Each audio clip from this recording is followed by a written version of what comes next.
Ladies and gentlemen, boys and girls, welcome to another broadcast of The Lawrence Report. On tonight's broadcast, we will be discussing episode 10 of Found Missing, Vow and Doctrine.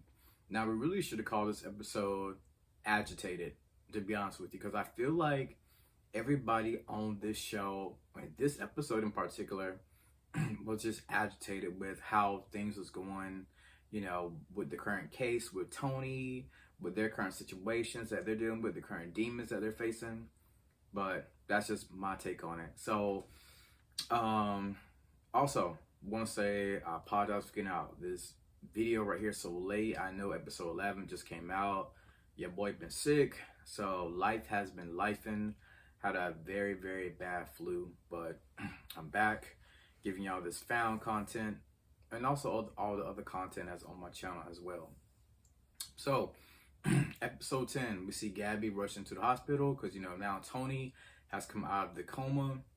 And, while she's rushing to the hospital to see Tony, his father is there. His father is still at the hospital as well. And the father still got smoke for Gabby, And she tells him that, I'm going to do anything I can to help your son out. Like, I want to help him out. And he tells Gabby, go to hell. Yeah, exactly. He tells Gabby Mosley of MMA to go to hell, right? So they're arguing back and forth. And then the police comes into the hospital room, right?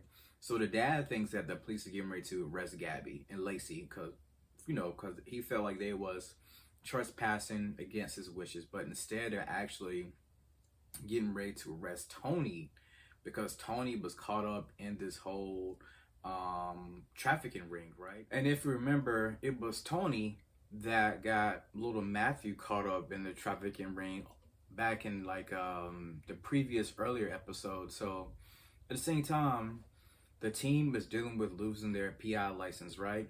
And Zeke, being the big shot, being the big baller that he is, he has a couple of family connections, right? His father is a high-ranking government official, and he puts in a request to his father saying, hey, I need your help. I need your assistance in this. Is there any way you can help me out? And the father is like, well, haven't you already help Mobley and Associates out enough with the trust fund money that you recently gave them? But again, it's crazy because we get a chance to see Zeke's past a little bit. Him and his father, they kind of have a rocky relationship, for a lack of better terms, right? And as I was saying, he puts in this request to his father saying, can you help us out with us potentially about to lose our license? So Zeke's dad says, you know what, I'll look into it. Basically leaving the door open. But back at Mosley and Associates, Tony's father, I guess he has a change of heart after telling Gabby go to hell. He has a change of heart. He comes to Mosley and Associates asking for her help. He's like, there's one person that can keep my boy out of jail. It's you. So he finally comes to his senses to seek Gabby and her team help on this case involving his son. So shortly after that, we end up getting a flashback scene. There is a woman that comes to Sir and young Gabby's house. I think her car knocked off or something like that. And Sir ends up grabbing a pan. He tells Gabby to lay down. So, while he's grabbing his pan, and my mom thinking, is he going to kill the lady that has come to the door?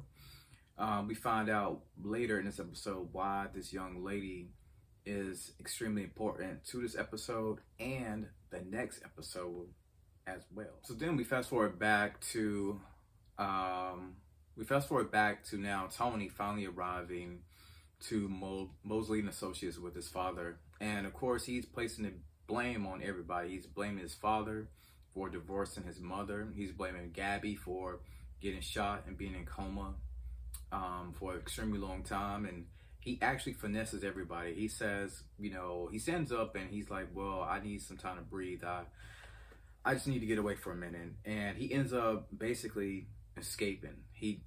When he stood up, he was saying, I think it was something that was going on with his stomach, but I think he was using it as a cover-up to basically get away. And boy, did he finesse everybody on this one right here. So, while Tony basically is finessing everybody, the rest of the team pretty much figure out that they may have to ask Officer Trent's boss for help.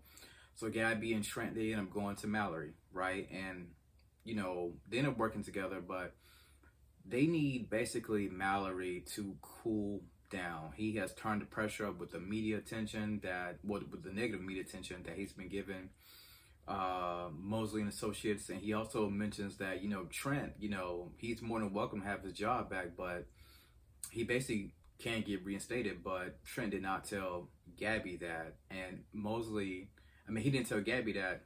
So Mallory is saying, listen, you could be a good cop just like your dad. That's what he's telling Trent, but you're about to blow it all away for Gabby. So Gabby's like, well, why didn't you tell me that your job is now fully reinstated?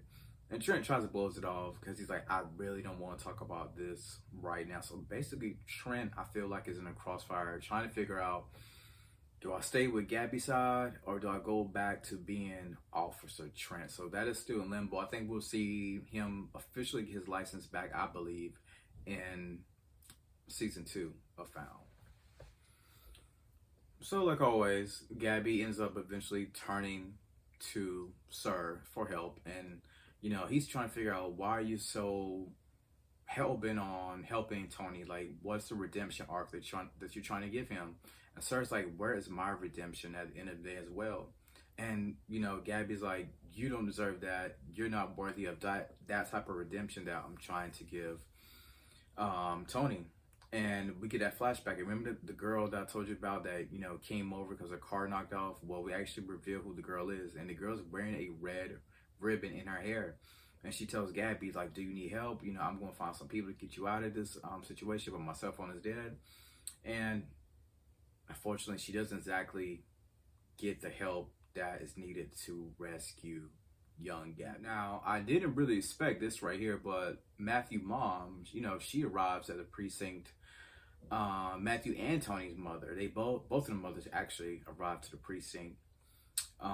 Tony basically came over telling Matthew that he's sorry about what happened. So of course, like any parent, you would go back to the police station and tell them about everything that just occurred.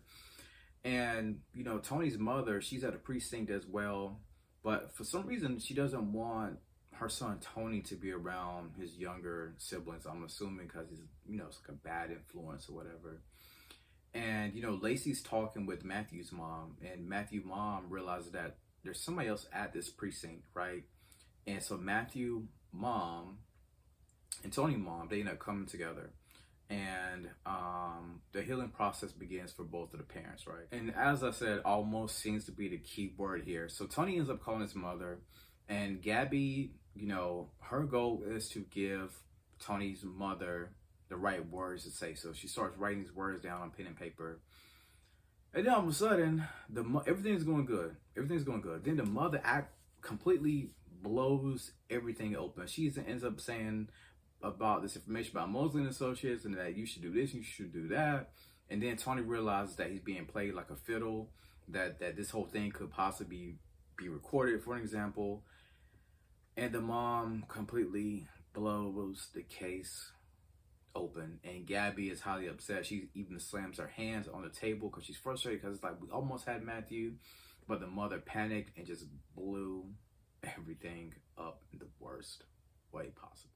So while everything is still being worked out, on Tony's behalf, Zeke is putting things together and plan in place, checking the background of Tony, and they end up going to Tony's high school, right? Because they feel like he's on this like redemption tour and all those things of that nature. So they end up meeting the principal, and they end up meeting another friend of his by the name of Finn. And while they're doing this, they're investigating everything, asking these questions, trying to figure out what's going on. How did this whole trafficking thing even take place to begin with, right? And they investigate his locker, right? His locker, Tony's locker, has some very important items that they feel like could, finally get this case back on the right track where it needs to be. And the team, while they're in high school, they mentioned that, empathy is key. That, this younger demographic, that they tend to show a lot of empathy for each other. And the young, the classmates, they end up starting a hashtag for Tony. But at the same time, Gabby is completely frustrated at this situation because there's just a lot going on right now with, Sir and this case that is taking much longer than they completely expected. And she's back home now, and she just has these items on the table and she just wipes them away. But while she's frustrated, they turn on the news, right? And while they're watching the news, the team is surrounding her, by the way.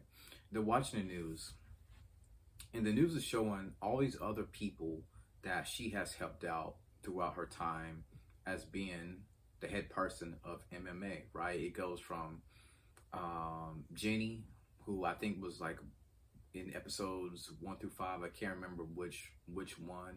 And they even get to Tony's mother, how she has, I mean, not Tony's mother, I'm going to say Matthew's mother, about how, Gabby has always tried to look out for people and show empathy. And, Gabby sitting there with tears in her eyes because, this job can be daunting. This job can be stressful.